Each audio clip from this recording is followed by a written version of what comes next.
Good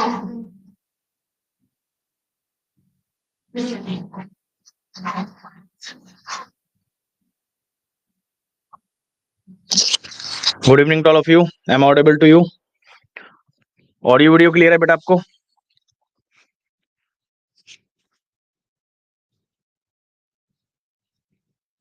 audio and video clear?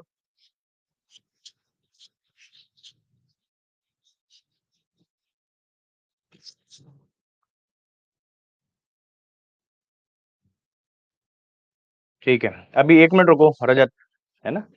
1 minute रुको, अभी कुछ बच्चे और ज्वाइन हो रहे हैं। अभी स्टार्ट करते हैं, 1-2 मिनट में स्टार्ट करते हैं, तब आप जो है पूछना स्टार्ट करिएगा, ठीक है? हाँ, साहिल को अंदर आप कर सकते हो लीव। ये केवल डाउट सेशन है, इसमें नया कुछ भी नहीं पढ़ाया जाएगा, तो अकॉर्डिंगली आप इसे मतलब कीजिए क्लास को।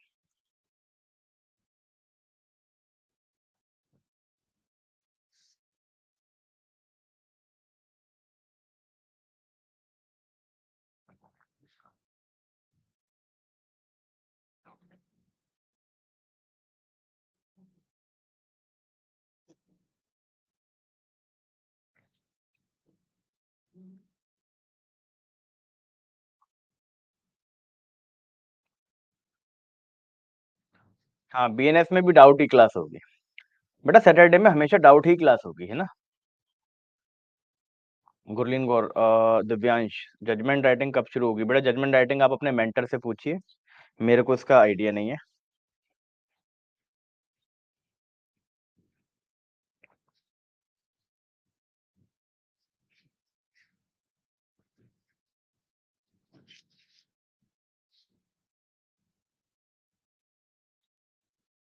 चलिए बताइए अब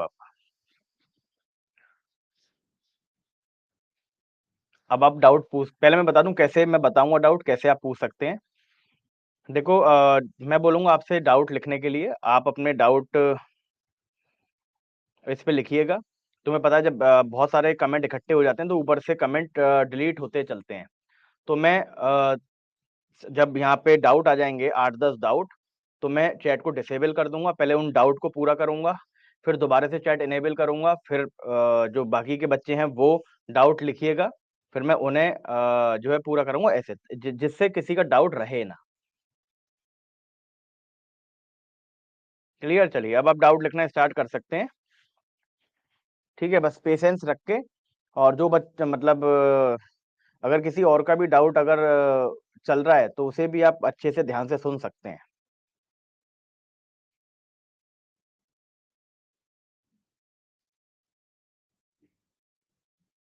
ये लीजिए हरीश तौरे। वीरेंद्र मुर्मू को वॉइस नहीं आ रही, बट वॉइस ना आए तो सबसे पहले क्या करना चाहिए, सबको पता होना चाहिए कि आपको रिफ्रेश या रीजॉइन पहले क्लास को करना चाहिए, उसके बाद प्रॉब्लम कंटिन्यू रहे तो बताना चाहिए। हाँ सुप्रिया, एग्जामिनेशन चीफ सबका एफिडेविट पे अब होगा, और क्रॉस के बाद वो एडमिसेबल होगा। Very correct.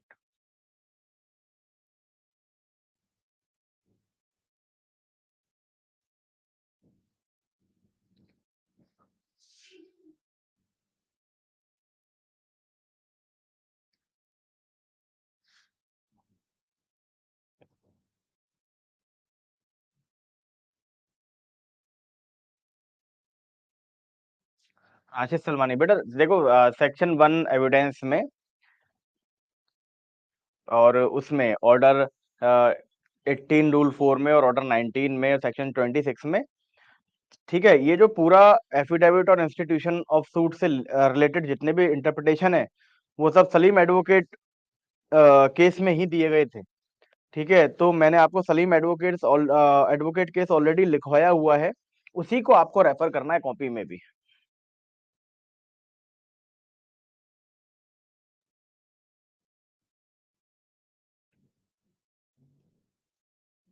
नोट्स का बनाने का तरीका वो मैं आपको दिखा दूंगा सिरिल मिसी, वो क्लास में नहीं बता सकता अभी, है ना? उसके लिए मैं बहुत जल्दी सेशन लूंगा, नेक्स्ट वीक सेशन लूंगा जूम का। प्रशांत कुमार गुप्ता, बेटा मेंस के लिए कैसे प्रैक्टिस करें ये मैंने बताया था जूम सेशन में, वो जूम सेशन मैं उस पे यूट्यूब पे डलवा दूंगा।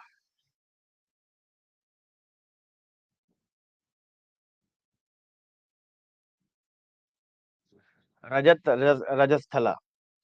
देखो ये क्या चीज है, मैं आपको बताता हूँ। मैंने बोला था, ये तो मैंने एक ट्रिक बनाई थी, है ना, अपने मन से एक ट्रिक बनाई थी कि किसी सूट के लिए एसेंशियल की हम बात करें, तो एसेंशियल क्या होता है? पार्टी।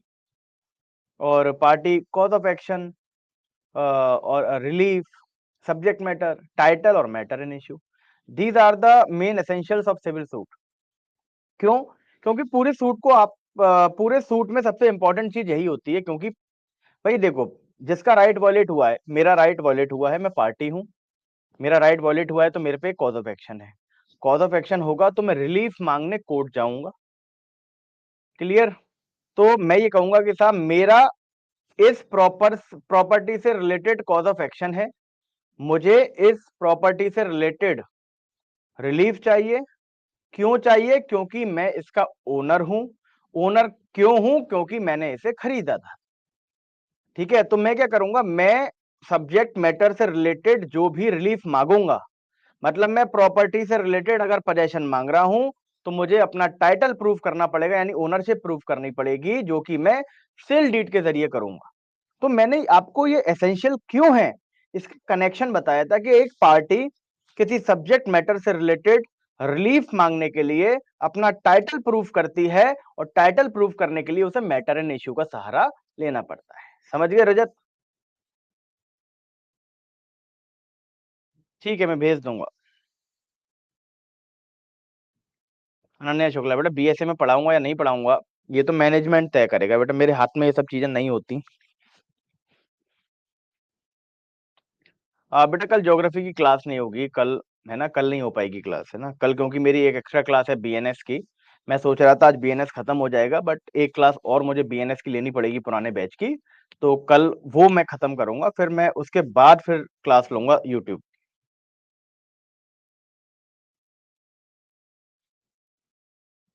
चलिए और बताइए।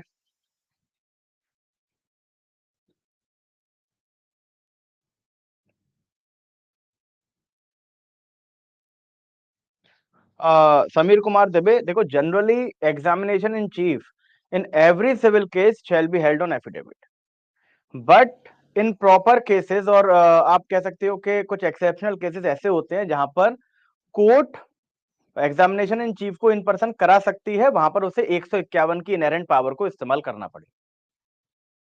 समझ गए समीर कुमार दुबे?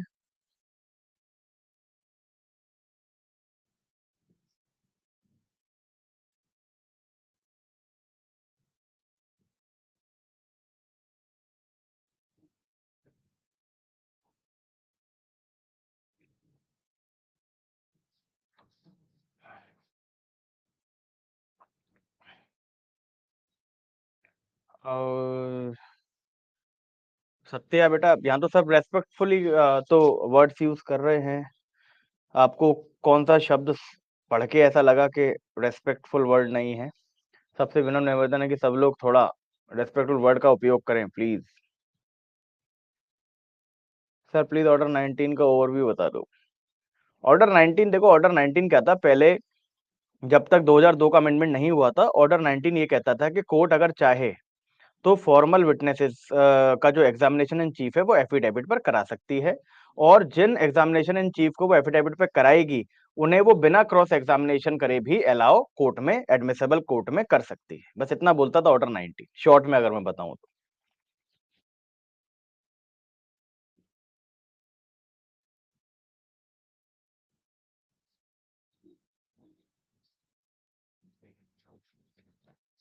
ठीक है।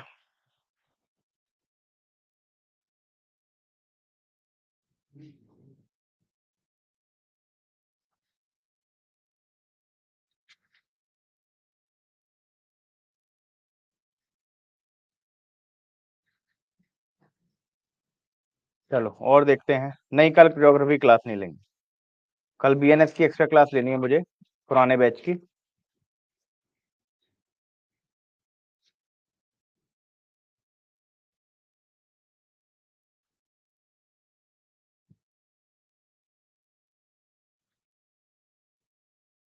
ऑर्डर 4 रूल 2 में कुछ नहीं है भाई, ऑर्डर 4 रूल 2 भी नहीं समझ में आ रहा, पढ़ के तो फिर क्या समझ में आएगा।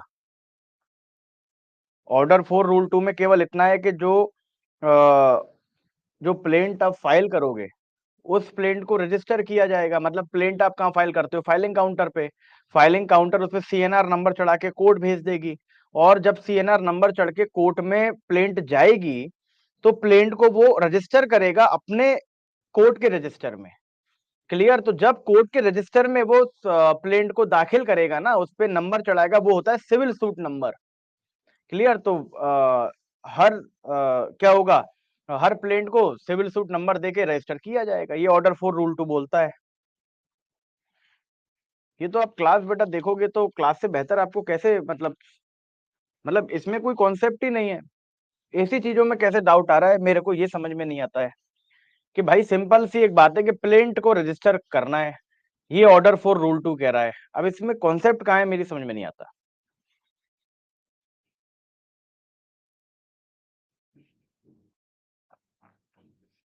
बेटा हो चुका है, कनकना उपाध्याय आप ठीक से देखिए, 19 नवंबर की पीपीटी जो आई है उसमें वो अपलोड हो चुका है। बहुत सारे बच्चों को कल मिल भी गया था, है ना।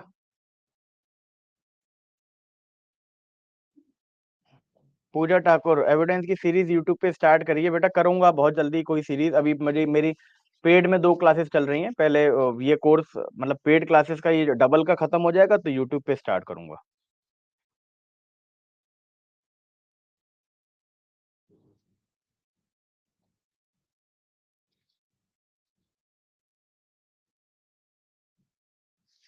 सत्या, नहीं बेटा, I understand your feelings, but देखो सब हर बच्चे की लैंग्वेज एक जैसी नहीं हो सकती, तो इसीलिए अच्छी बात है कि आपको दायरा पता है, आपको एटिकेट्स पता है, किस तरह से बात करनी चाहिए ये पता है ना। बट हर किसी की लैंग्वेज एक जैसी नहीं हो सकती, तो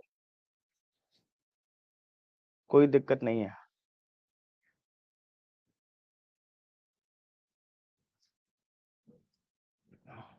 पॉलिटी की कोई यूट्यूब वाली सीरीज कर लो विनय, वो बढ़िया है, सब कुछ करा हुआ है उसमें।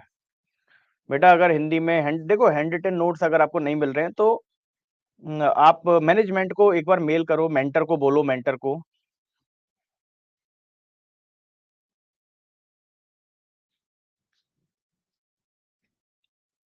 चलिए और डाउट लिखिए आगे, आगे बढ़िए।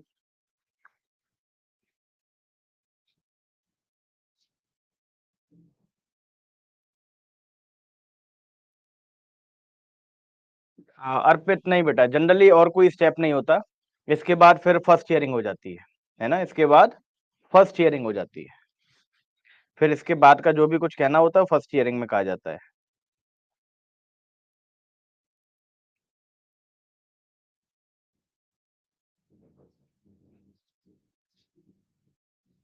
अनु पांडे, आप भेज देना बेटा, टाइम नहीं मिलता मुझे, बहुत कम टाइम मिल पाता है तो दिक्कत होती है। ऑर्डर 18 रूल फुल के एफिडेविट देने के बाद विटनेस की डेथ होने के बाद क्या एक्सेप्टेबल होगा। देखो अगर उसने एफिडेविट दे दिया और डेथ डेथ हो गई, हाँ तो हो जाएगा।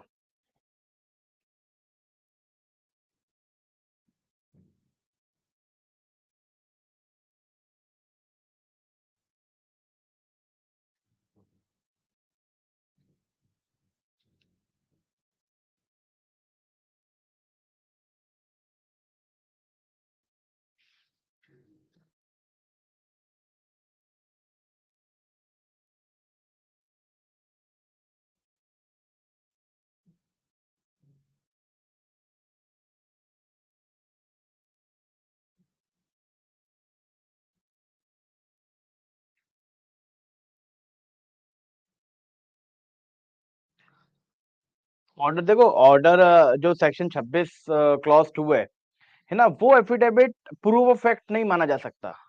क्लियर। ये केवल क्या है, ये केवल डिक्लेयरिंग एफिडेविट्स हैं। केवल इसमें क्या होता है, आप ओथ पे डिक्लेरेशन देते हैं, ठीक। तो इनको प्रूफ ऑफ फैक्ट के लिए यूज नहीं किया जा सकता। ये केवल क्या है, ये आपकी केवल प्लीडिंग को सपोर्ट करते हैं कि साहब मैंने जो कुछ कहा है वो क्या किया है, मैं जो डिक्लेयर कर रहा हूँ वो सब कुछ सच सच है। और अगर मैं अगर ये सब झूठ निकले तो मुझ पे क्या बन सकती है, क्रिमिनल लायबिलिटी बन सकती है। ठीक है, बट वो जो एफिडेविट्स होते हैं दूसरे वाले, क्लियर, वो जो एफिडेविट्स होते हैं ऑर्डर 18 रूल 4 और ऑर्डर 19 के, रमनजोत को बता रहा हूं, है ना, वो प्रूफ ऑफ फैक्ट्स वाले होते हैं। इन दोनों, ये दोनों ही जो एफिडेविट्स होते हैं, इनका एफिडेविट्स का मतलब क्या होता है, केवल ये एक सपोर्टिंग एफिडेविट्स होते हैं। ये क्या करते हैं, प्लीडिंग को सपोर्ट करने के लिए लगाए जाते हैं। प्लेंट फाइल करोगे तो एफिडेविट लगाओगे, रिटन स्टेटमेंट फाइल करोगे तो एफिडेविट लगाओगे। क्लियर।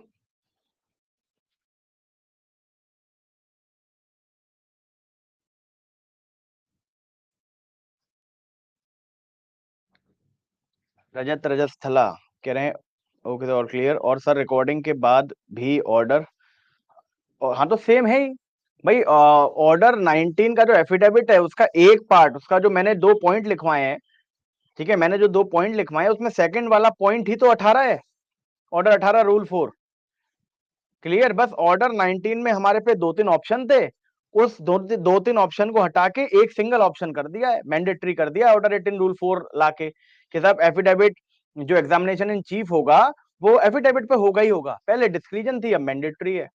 पहले एफिडेविट पे लिए हुए एग्जामिनेशन इन चीफ का क्रॉस कराना डिस्क्रिजन था, अब मैंडेटरी है। इतना अंतर आया है बस। रिशांत बेटा भेज देना मैसेज, मैं भेज दूंगा आपको। रिशांत कुमार गुप्ता और पूजा ठाकुर, आप भेज दीजिएगा मैसेज टेलीग्राम पे, मैं आपको कांटेक्ट बता दूंगा। हाँ सुप्रिया, वो सफिशियंट है, दोनों लिख दोगे तो काम चल जाएगा। अर्पित बेटा भेज देना, वो टाइम मिलेगा तभी देख पाऊंगा।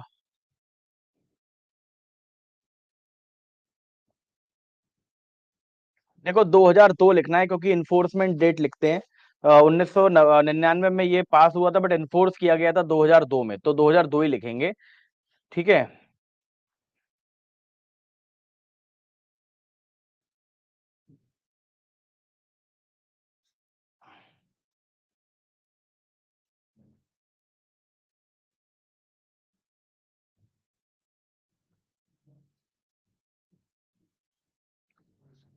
ऑर्डर वाइज तो भी मैंने पढ़ाया ही नहीं, ऑर्डर वाइज कहाँ से आ गया।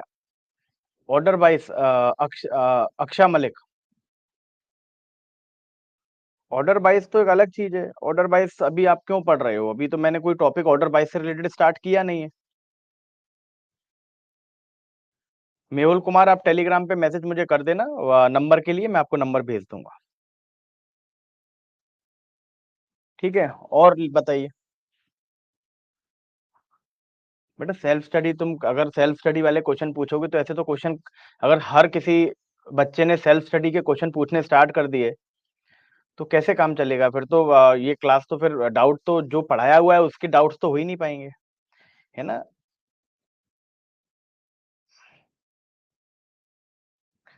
टेलीग्राम की लिंक कोई भेज दो बेटा, टेलीग्राम का लिंक कोई भेज दो कमेंट में, मेहुल कुमार को चाहिए तो वो वहां से कॉपी कर लेंगे।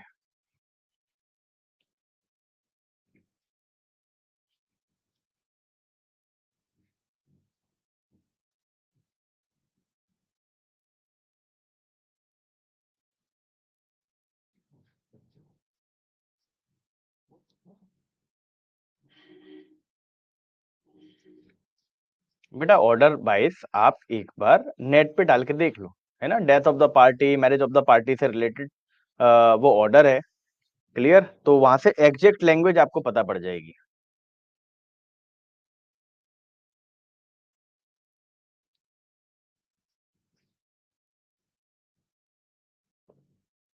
हाँ कल बता दूंगा बेटा, मैं कल एक्स्ट्रा क्लास तभी तो ले रहा हूँ।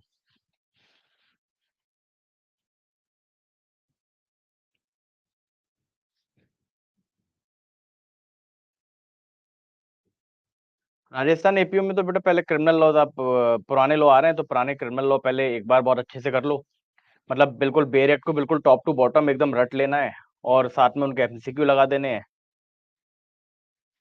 तो बहुत बढ़िया हो जाएगा पेपर आपका।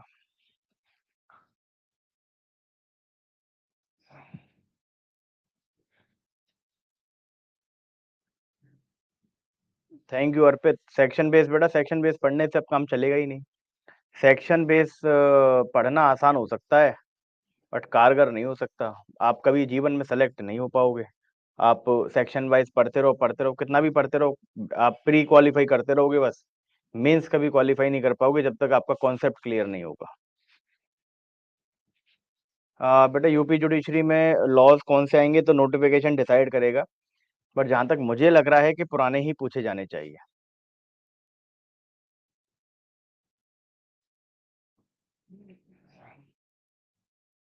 एमसीक्यू किसी भी बुक से लगाइए, पूरा मतलब सिंगल्स की आती है, टॉपिक वाइज परीक्षा मंथन आती है, और ओपी त्रिपाठी आती है, मतलब बहुत सारी किताबें आती हैं टॉपिक वाइज एमसीक्यू की। हाँ रजत। हाँ सिंपल वर्ड्स में यही है। पहले डिस्क्रिजन था कि कराना है, अब उसकी मर्जी है कराए या ना कराए, है ना। अब वो मैंडेटरी हो गया है कि एग्जामिनेशन इन चीफ एफिडेविट पे होगा ही होगा, और क्रॉस उसका फिर होगा ही होगा। ये मैंडेटरी हो गया है, पहले इन दोनों पे ही डिस्क्रिजन था कोर्ट का। क्लियर रजत?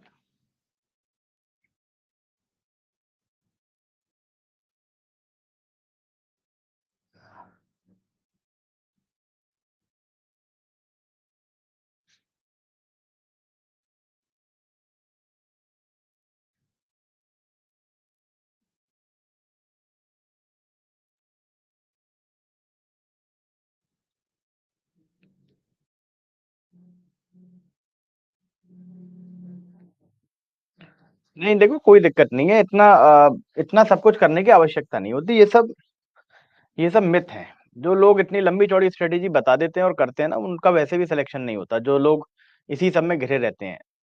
केवल सब्जेक्ट तैयार करना चाहिए पूर्ण रूप से, फिर उस सब्जेक्ट में से चाहे प्री के क्वेश्चन बने, मेंस के क्वेश्चन बने, तुम्हें सब्जेक्ट आता है तो आता है।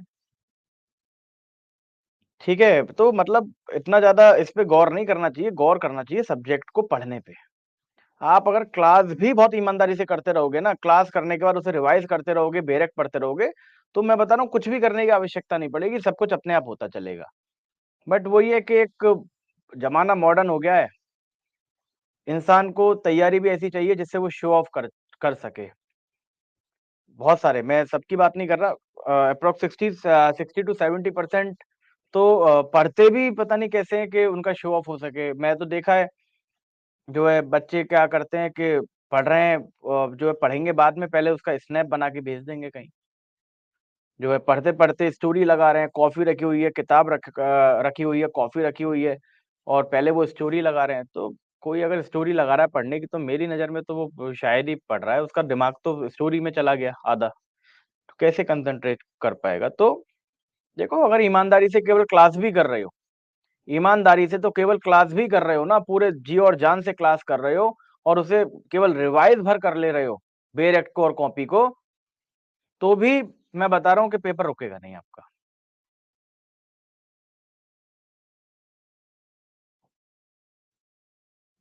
हाँ, यूपी एचजेएस में दोनों आएंगे, पुराने भी और नए भी।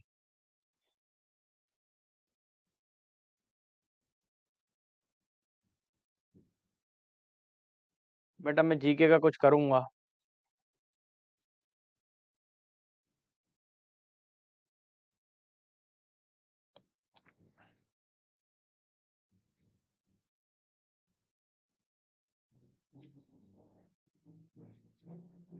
हाँ रजत, राजस्थान के साथ साथ तो देखो, ऐसे कोई अलग सब्जेक्ट राजस्थान के है नहीं, तो राजस्थान के साथ तो आप कोई भी कर सकते हो, यूपी पकड़ लो, यूपी बढ़िया है, राजस्थान के साथ यूपी करो।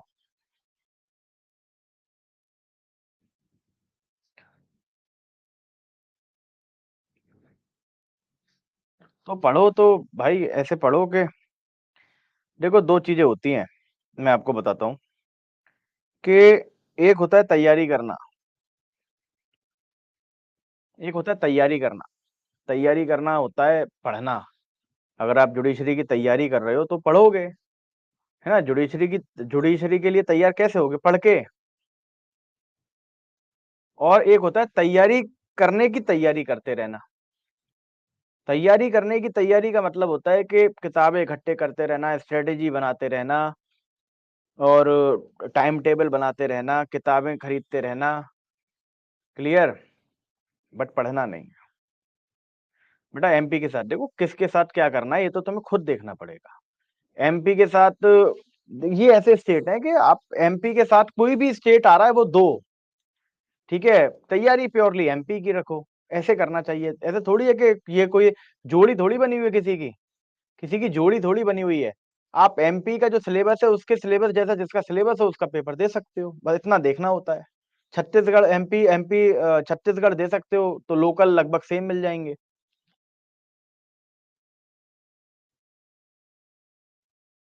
नहीं रजत, यूपी के लिए पास नहीं करना होता, कोई जरूरी नहीं है। नेहा कम से कम 1 सवा साल तो कंप्लीटली प्रिपरेशन करनी चाहिए। जब एक बार हमारे सारे सब्जेक्ट कवर हो जाएं फिर उसके बाद आप कुछ भी काम कर सकते हो, काम करने के साथ रिवीजन कर सकते हो, ये मेरी राय रहती है। बट स्टार्टिंग के 1 1.5 साल केवल और केवल तैयारी करनी चाहिए, तो अच्छी तैयारी एक बार में हो जाएगी।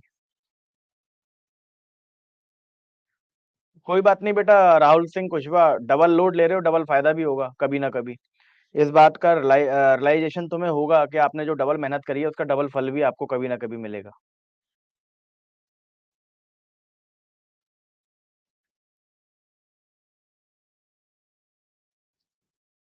कोर्ट में तो ज्यादातर हिंदी में ही प्रोसीडिंग होती है, जितने भी राजस्थान हुआ, हरियाणा हुआ, यूपी हुआ, बिहार हुआ, डिस्ट्रिक्ट कोर्ट्स में तो ज्यादातर हिंदी में ही प्रोसीडिंग होती है, कहीं इंग्लिश नहीं चलती। हाई कोर्ट और सुप्रीम कोर्ट्स में इंग्लिश चलती है, और दिल्ली के डिस्ट्रिक्ट कोर्ट में भी इंग्लिश चलती है, तो ये वेरी करता है स्टेट टू स्टेट।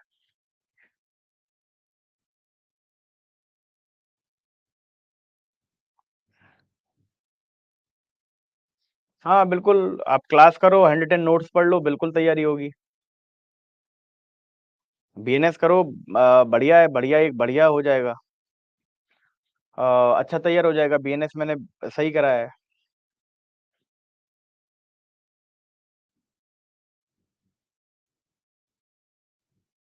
सेक्शन 9, हाँ सेक्शन 9 ये कहता है, मतलब उसका एक इंटरप्रिटेशन है ऐसा। इंटरप्रिटेशन क्या है कि हम जो मेन प्रोविजन होता है उसका हमेशा लिबरल इंटरप्रिटेशन लेते हैं, एक्सेप्शन का हमेशा लिटरल इंटरप्रिटेशन लेते हैं। तो कोर्ट हमेशा यही प्रिज्यूम करेगा कि मेरे पे जुरिस्डिक्शन है, क्लियर, फिर वो अपोजिशन पार्टी को क्या करना पड़ेगा, उसे प्रूव करना पड़ेगा कि नहीं आपके पास जुरिस्डिक्शन नहीं है।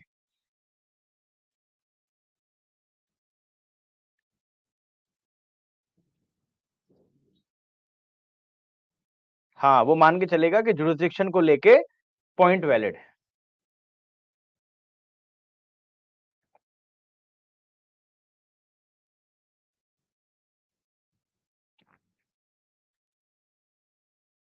हाँ, फाइल देखो, फाइल सारी हिंदी में होती हैं, ठीक है, फाइल सारी हिंदी में होती हैं, तो पर वो क्लियर हो जाता है थोड़े मतलब थोड़े दिन में आदत पड़ जाती है। देखो प्रैक्टिस एक ऐसी चीज है कि 1 महीने 2 महीने में आपको आदत पड़ जाती है, फिर जितना जितना आपके काम की हिंदी है उतना आप सीख जाते हो बहुत आराम से। उसके लिए हर सब्जेक्ट को हिंदी में जानना की आवश्यकता नहीं है, जितना आपको वहां पर जरूरत पड़ेगी उतना आप 1 2 महीने में सीख जाते हो, और कोर्ट की जो प्रोसीडिंग होती है उसे हिंदी में जान लेते हो, फिर अपना तुम्हारा काम आसान हो जाता है।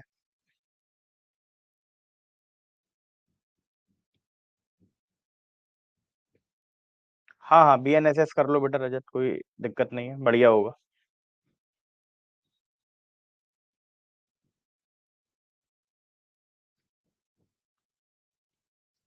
सचिन नावरिया, ये तो आप बेटा मेंटर से पूछो, क्योंकि हर क्लास की पीपीटी तो मिलेगी ही मिलेगी आपको, है ना। मैं तो दोनों क्लासेस की पीपीटी भेजता हूँ, जो ब्लैक बोर्ड पे लिखता हूँ।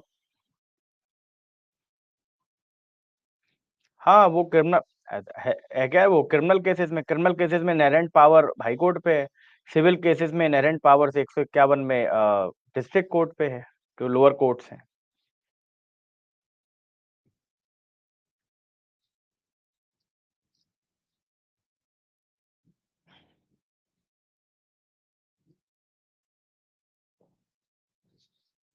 हाँ अरे, इससे तो फायदा होगा, अगर आप इतना बर्डन उठा सकते हो कि 3 क्लासेस कर पाओ तो बिल्कुल करो, अच्छा है ये तो।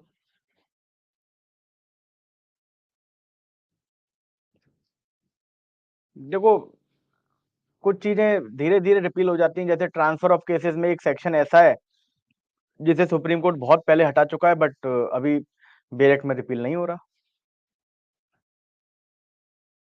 है ना। तो जरूरी नहीं है कि जो चीजें हट गई हैं वो रिपील करे पार्लियामेंट, कुछ चीजें तो ऐसी हैं जो खत्म हो गई थी, आईपीसी में गलत थी, वो भी बीएनएस में वैसी ही आ गई। क्लियर, और वो बिना चेंज करे आ गई।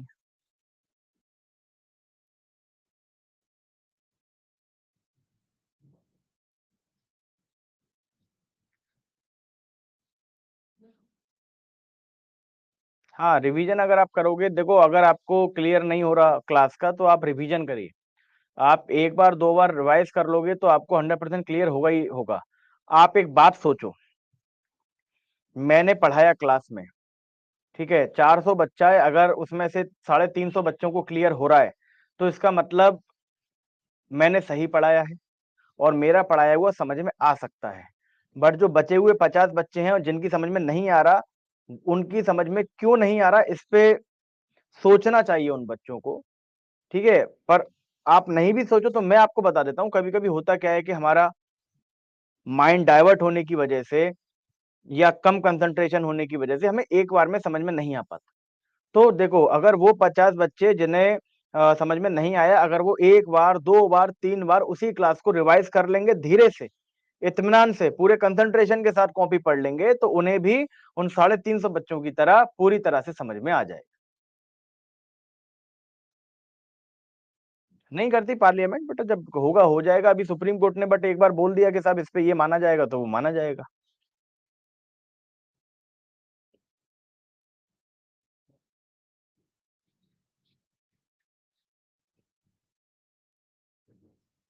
कोई बात नहीं, वो तो धीरे धीरे आ जाएगा। कभी कभी हम माइंड में ऐसा साइकोलॉजिकल ऐसा सोच के भी बैठते हैं कि नहीं यार, सीपीसी कठिन है, कठिन है, कठिन है, ये सरल नहीं हो सकता, सरल नहीं हो सकता। तो फिर ऑटोमेटिकली थोड़ी थोड़ी दिक्कत हमें आने लगती है, कॉन्फिडेंस नहीं आ पाता, वो धीरे धीरे आ जाएगा।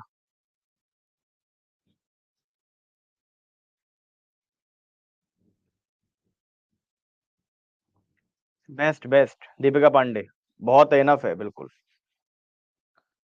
बेटा, कोई टिप्स नहीं होती किसी तैयारी करने की, बस ये है कि बिहार एपीओ का देना है तो जीके स्ट्रांग होनी चाहिए, और क्रिमिनल लॉ, तीनों क्रिमिनल लॉ बहुत बिल्कुल बेरेक्ट उनके अच्छी तरह से याद होने चाहिए। ये दो चीज करनी है बस, दो चीज सिंपल सी। ये कर ली और कुछ भी नहीं करा तो सेलेक्ट हो जाओगे, और सब कुछ कर लिया और ये दो चीज नहीं करी तो बिल्कुल कभी सिलेक्शन नहीं होगा।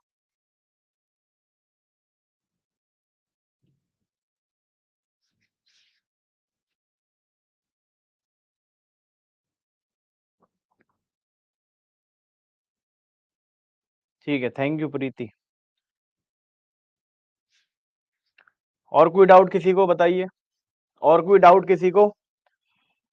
जिसको डाउट नहीं है वो भी लिख दो कि भैया कोई डाउट नहीं है, तो मुझे कम से कम क्लियर हो जाए कि अब डाउट नहीं है किसी को।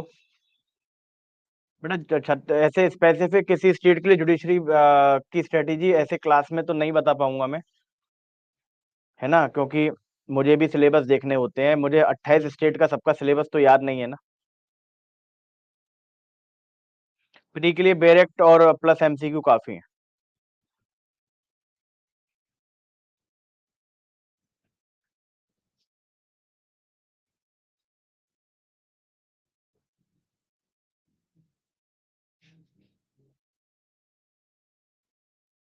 ठीक है, वेरी गुड।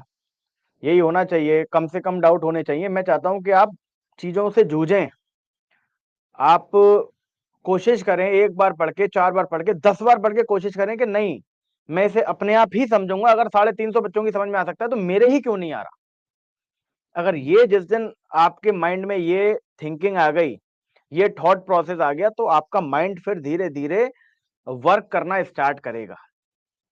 ठीक है, इसीलिए डाउट पूछने से पहले कम से कम 5 बार कोशिश करा करो कि नहीं यार, ये डाउट मुझे आया है, मैं इसे खुद कैसे सॉल्व कर सकता हूँ। दिमाग लगाओ, क्लास देखो, दोबारा दोबारा क्लास नोट्स पढ़ो, रिवीजन करो, दोबारा सोचो आंख बंद करके उसे।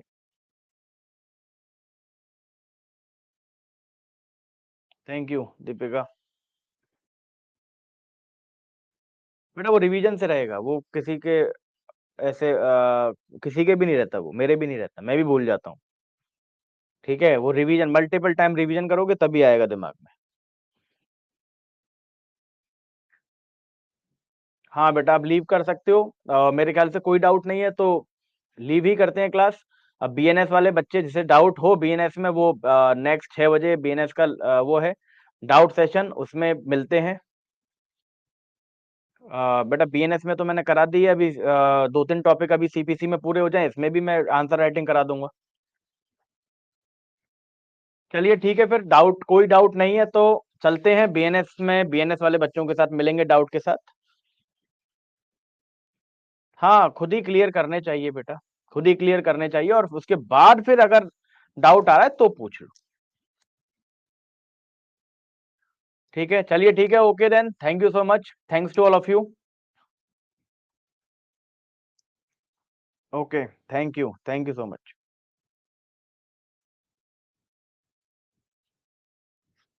हाँ सत्य, आराम से लिखना, कोई दिक्कत नहीं है, पढ़ के लिखो। चलिए, okay then, thank you so much.